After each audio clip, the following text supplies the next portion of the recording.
All right, we do have the Mini loaded up and we're gonna go for a drive. I wanna see how this truck tows it.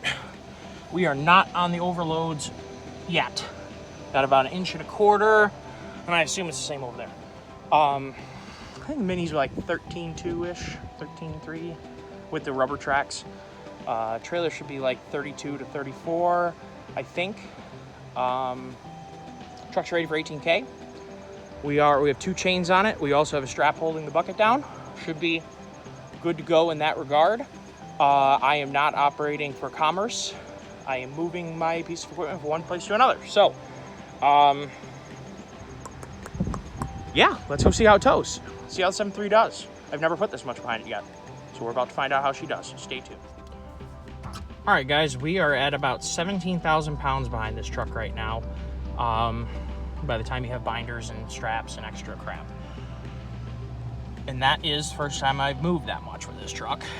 And the 7.3 seems to do fine. The one thing, the biggest takeaway from the 7.3 that I will tell you guys, it is an overperforming gas engine. There is absolutely no doubt about that. It is a really good gas engine. Now, durability is still yet to be seen. I did have it in 4-wheel drive because I was loading the Mini and because of it has been raining in Michigan constantly. Oh my God. It has been non-stop raining. We're gonna turn up. Oh, that's a lot. This truck puts out a decent amount of power. Oh my goodness. Maybe we'll turn to 7.5. Holy mackerel.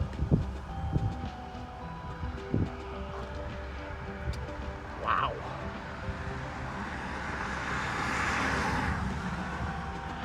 Well, we're gonna see how she does. I'm waiting on traffic right now. That's just because I have a trailer in the back. Don't worry about that. I'm sorry to make you guys wait. I just don't want to be a jerk and pull out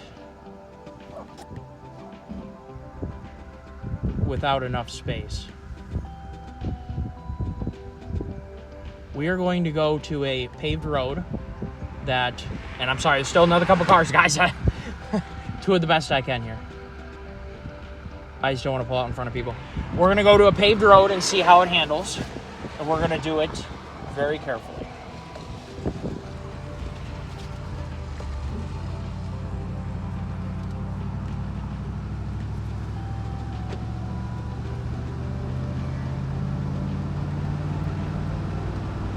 So we're doing about 20. Let's give it a little wiggle and see. Oh, she feels pretty good. She comes right back straight again.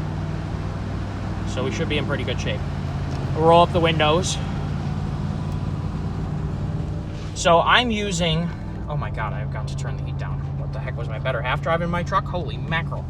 It is hot in here. Woo! This is just part throttle. This would be how I'd recommend you drive anytime you got a lot of weight behind you. I get it, blind spot, activation, blah-bitty, hoo-ha. We're gonna hit a right here in just a second. That's why I wanted to wait for cars to clear.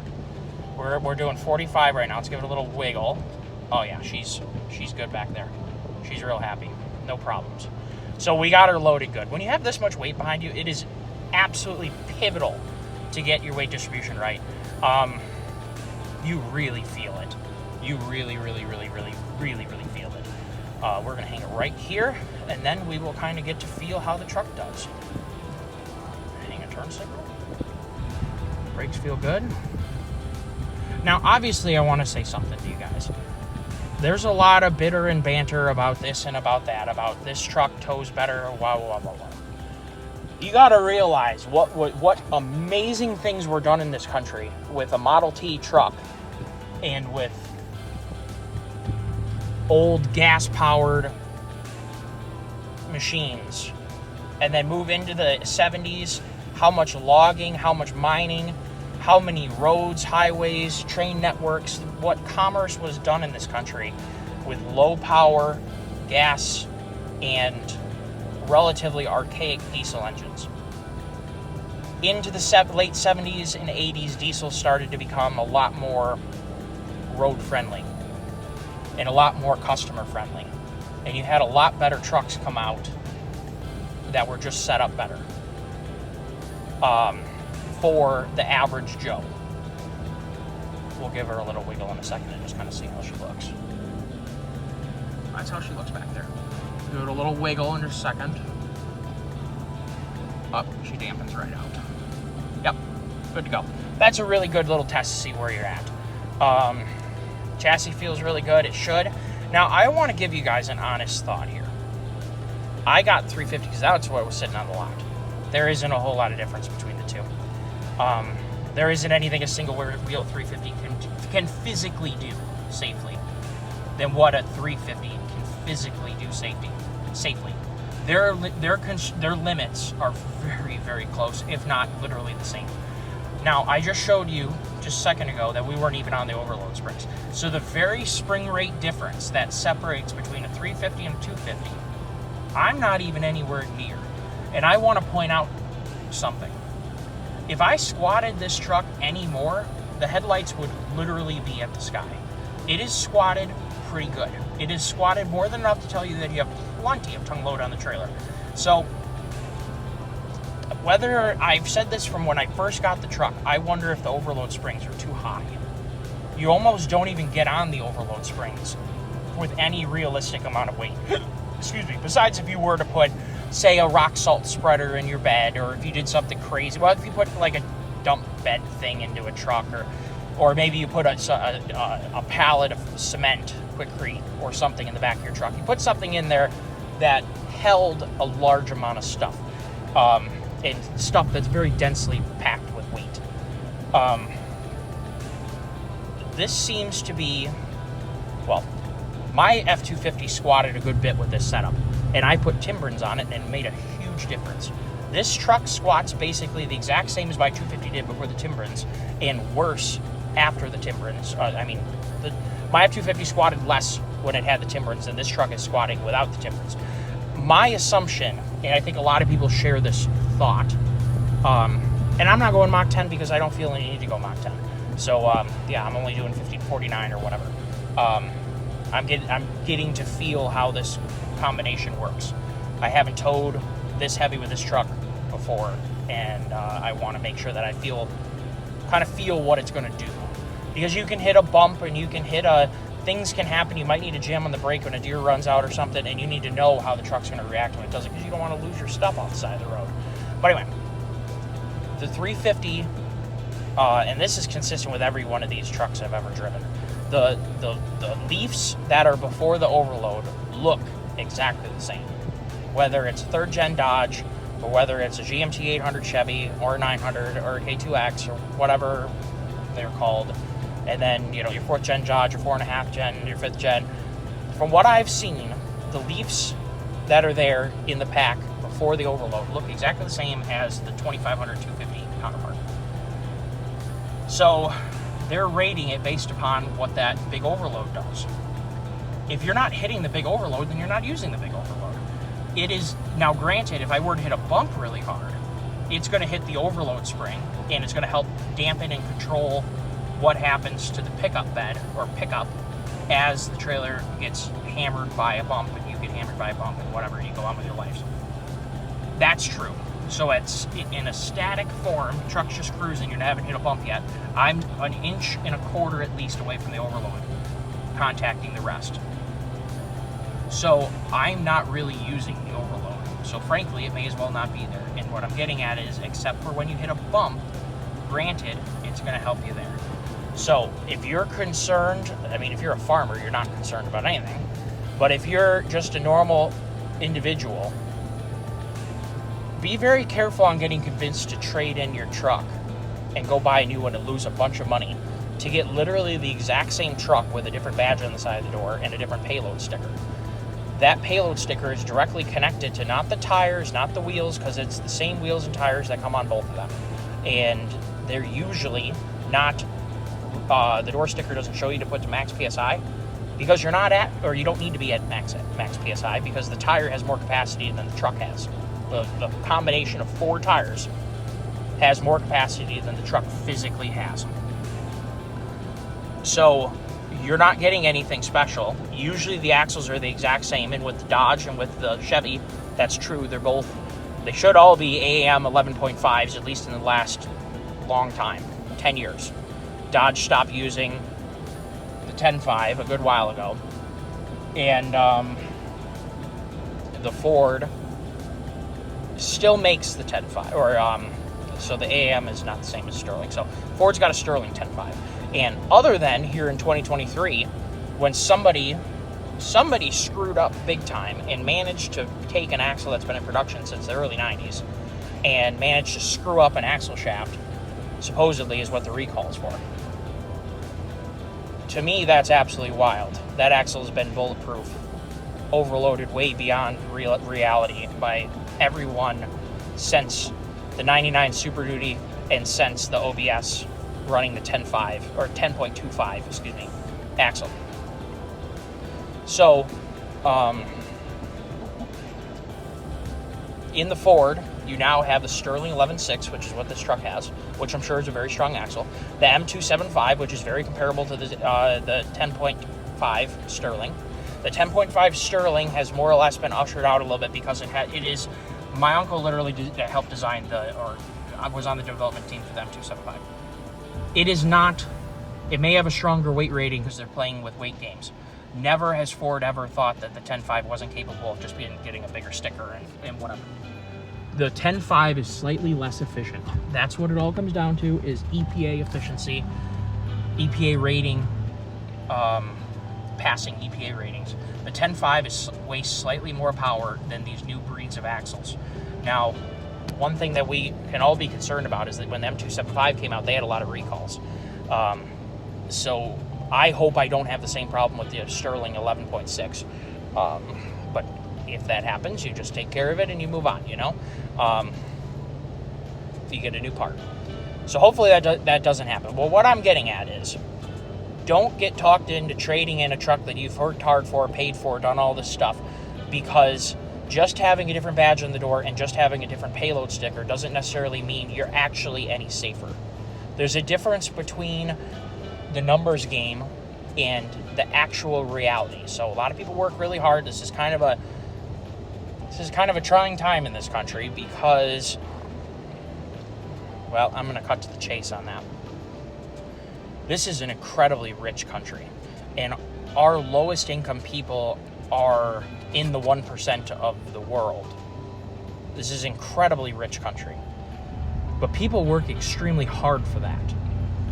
And I don't want to see them just throw away a truck that they have emotional attachment to, physical, they've worked on it, they know that it's in good condition, whatever, just to get something that says 350 or 3,500 on it and think that they're getting somewhere. I honestly believe that if you want to get somewhere after a 250, you need to buy a dual rear wheel truck. That is where things change, and that's where stability improves, and that's where the safety for people around you improves. This truck doesn't feel any different than my F-250 Power Stroke did.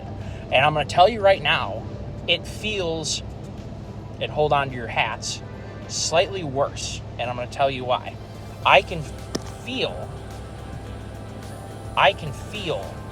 the lack of weight over the front axle because it's not a diesel. There's one other variable that I hear no one talking about. Everyone wants to talk about, diesels are heavier, so they work worse off-road, which if you don't have the right upgrades to your vehicle to perform well off-road is true. Baloney skins on a diesel with no lockers, it's going to be a pig. Just like baloney skins on a gas truck is going to be a pig, maybe a little bit less of a pig. No one ever talks about the ballast that a diesel provides, and I can feel it right now, which is fine. This truck drives great. It's safe, it's comfortable. I can feel the front end getting jerked around. And one of the things when I was pulling out of the driveway that I've never felt before, at least I don't, because I've never towed this combination that I have right now behind me with any other truck. It's just been my F-250 Power Stroke. When I hit the brakes on this truck, I can feel the trailer come down a little bit in the front of the trailer, and it definitely picks up the front of the truck. And it was more pronounced at the lower speeds when I was grabbing the trailer brake controller to kind of do a little tug test and see how the brakes were feeling. It was far more pronounced in that situation, admittedly. But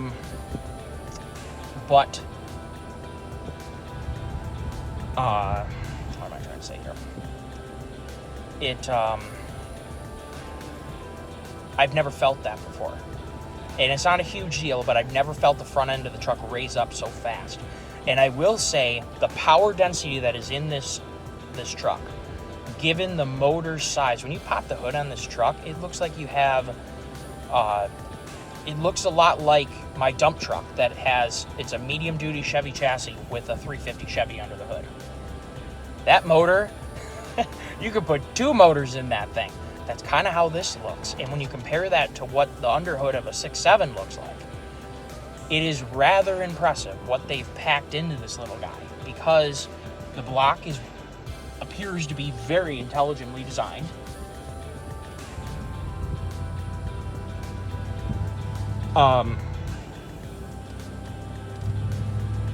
It's low profile, much like the LS. The heads are they're not sprawling like a big block Chevy head, or like a 385 series Ford head, like a 360 a 460 or 429. They had much bigger heads. The physical dimensions of a big block Chevy and of what people call a big block Ford, but they're not big block Ford. It's a 385 series Fords.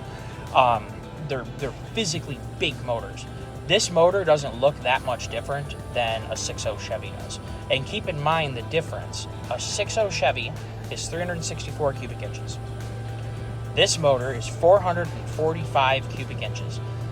You're talking like 80 cubic inches more, roughly. I'm just spitballing round number, right? That's a lot. That's a huge difference.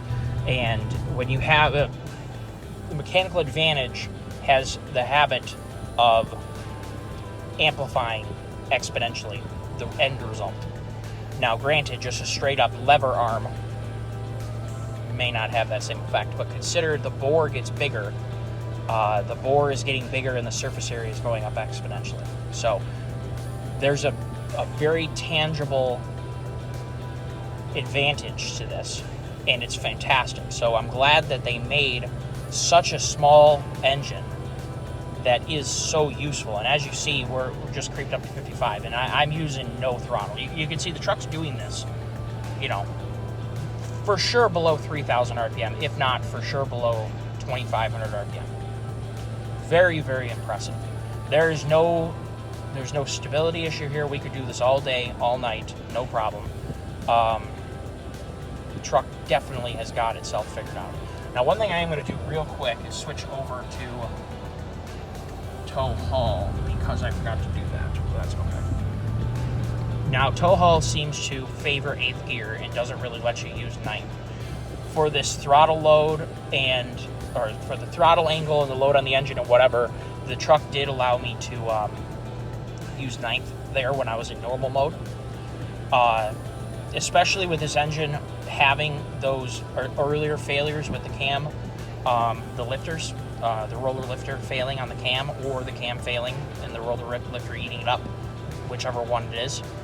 It is never a bad thing to have more oil flow, which is directly connected to more RPM. So never worry about that. Your engine is not going to come flying apart. You could be sitting, the fact that we could sit here and hold, 53 without any trouble at, 1,600 RPM, and keep in mind we were down at 1,400 before I flipped that into tow haul. That's pretty impressive. This thing's got torque, and it's got a lot of torque below 2,500 RPM. And I'd venture to say that this engine is very usable from idle to 2,200 RPM. You can drive this engine like you do a big block Chevy or a 460 Ford or quoting 460. That is what it is, 460 Ford, a big block Ford, not a big block, an 8.1. You can drive them very similar to or a V10, where you're just letting a small amount of RPM do all your work for you. We are cruising right now at 55. There's a little bit of wind out here. The truck is having absolutely no problems holding speed. I just threw on to cruise control. Absolutely no problem. So now, granted, this is what it's designed to do, but we're rolling. What we have behind us is probably a smidgen.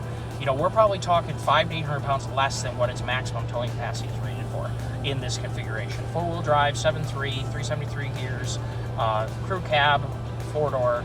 Well, crew cab is 4-door. Short bed.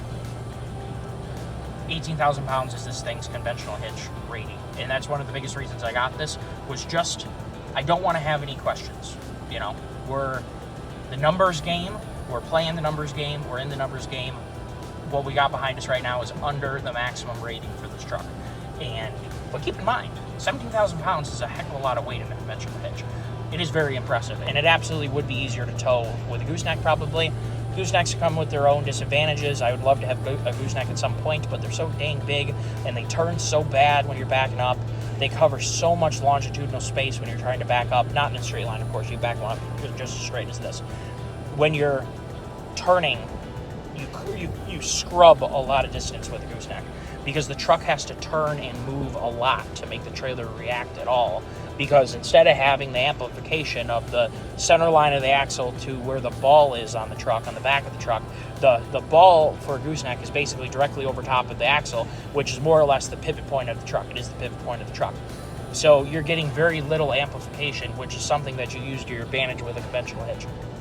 But anyway, you guys have gotten so much information. If anyone captured half of that, and yeah, I guess you're watching this because you're looking for knowledge, and I'm trying to pass on as much as I possibly can. So, truck's doing well. I like it. I like the fuel economy calculator when it goes into towing mode. See how it's got tow on there next to fuel economy mode? And I think you would have seen the video. I'm pretty sure when I flipped that over, it dropped the fuel economy or the range estimator, which is handy. It's nice to know that, you know, you're not going to accidentally not be able to get into a parking spot, because with the height of this, there's actually a real concern that a lot of places that have lower overhead overhangs, you might not be able to get this thing in there. So definitely something to consider.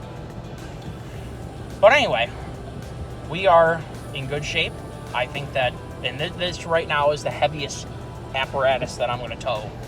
And I'm glad that I got this, because this thing works out really well for me for a daily driver. Quick and easy, taking the kid to school. This year my daughter started preschool, so several things have changed, including the fun. Maybe you guys are parents. It's kind of fun going to pick up your kid from school and going to drop them off. It's kind of like you're back in school. I don't know. I have kind of fond memories of being a little kid, so it's nice. And I like doing it in this truck. It's kind of fun to hear the V8 fire up in the morning, and there's definitely some aura to a V8 in the sound that an American V8 makes. And that's something that this truck does in spades. Now, you might want to put exhaust on. I think this thing's loud enough for me. I don't want any louder. But some of you guys might want to put exhaust in for that. I'm sure it sounds absolutely incredible. But we are definitely, this is a great platform.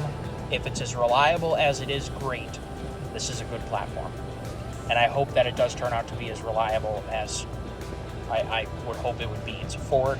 It ought to have been tested really well. Obviously, a brand new engine is going to go through a couple trials and tribulations. It happens. And I hope that they've got that sorted out for 2023 model year. They knew it was a problem. They had to replace a bunch of 7.3s with lifter failures, and I hope that they got that figured out. So I'm going to sign off. Hopefully you guys enjoyed that and got a little bit of background on whether or not if you want to get this truck. Now, I will say right away, it's a gas engine. No exhaust brake. You can really feel it. I wish it had an exhaust brake. That's something when you come from a diesel. And by the way, I just want to make sure we have some clarification for you guys still watching. I ordered an F450 so that when I am doing more strenuous towing and whatever, I'm just doing it with as stable a platform as I could possibly have. And that's what I wanted to do. So I wanted to get rid of a diesel that was, you might say, in a compromised platform, an F250, a single wheel truck. I wanted to get something that was really stable, really tough for the long run. And I'll be keeping that truck hopefully for the duration of its possible useful life. So this truck was gotten as my daily driver, my work truck, something that I can bring when I am going to meet clients and whatever, something a little more realistic. F450s are kind of big.